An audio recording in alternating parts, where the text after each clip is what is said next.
everyone, I'm Laura Gale Locke with your City 7 News Now update.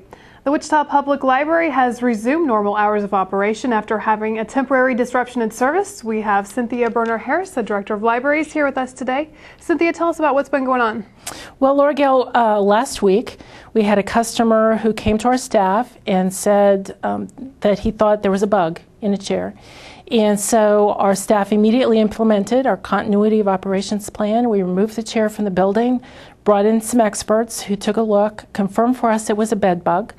And over the course of the last few days, then we have had reduced service while we've had some folks in the building assessing the extent of the problem and helping us to take care of that so that we could fully open again for business, which we did today.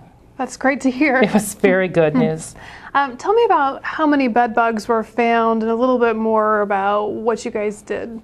Well, what we did was when the folks came in, they confirmed for us that there were some bugs in the chair where the person had notified us. We went to then the reading area where that chair existed, and they did find evidence of bugs in a couple of chairs adjacent to that chair. We went to another reading area with the same style of chair, our comfortable lounge reading, and found evidence of bugs in those chairs as well. And it was at that point that we decided to close the building to customers while we did further investigation. One of the very interesting things that we did was to bring in a dog that sniffs specifically for bed bugs and can do that to a very high level of accuracy. The dog confirmed for us that we had problems in those two reading areas and then did kind of what we called an alert on a third area where there was some suspicion of bugs. We were not able to see those visually, but we really trust the dog on that. That's why the dog was there. And so we made the decision to actually remove our lounge seating from throughout the building.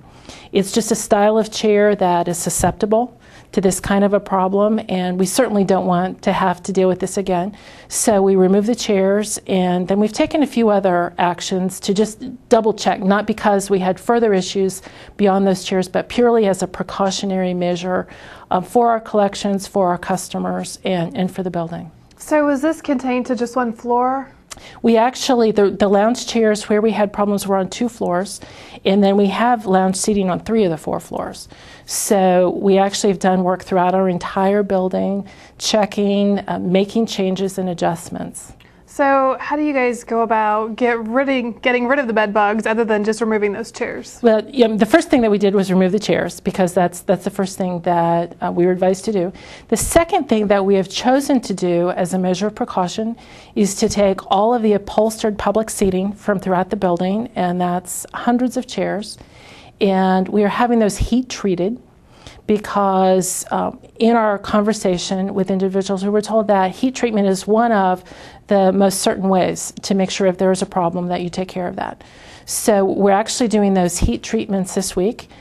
All of the folks who are making use of the Central Library today, and there are many who are there, are sitting on the metal chairs from our meeting rooms while we're working on the table chairs. We'll start having table chairs back in place tomorrow, and by the end of the week, everything will be back. We have had some spray treatments in the areas where the chairs were found to have the bugs or where we were suspicious that there was a problem. And then finally, the fourth thing that we are choosing to do, not because we found evidence of a bug in any of our materials, but because we want to be certain that we are taking care of the problem, is to take materials from around the areas where those chairs were, and we are doing special treatment on those materials. They'll be unavailable to customers for the next couple of weeks while we complete that treatment, but then they'll be back on the shelf and things will be just fine. Okay, so for all the people out there who love the library and are frequent customers, what do they need to know?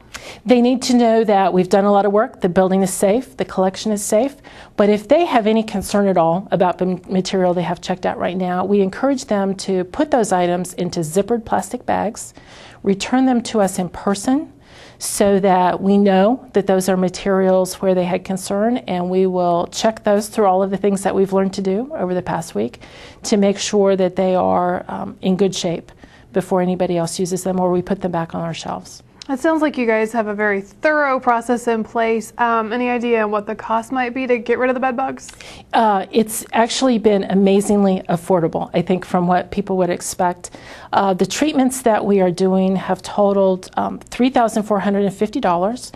And then in addition to that, we had the time of the dog who came in, and that was a little under $1,000.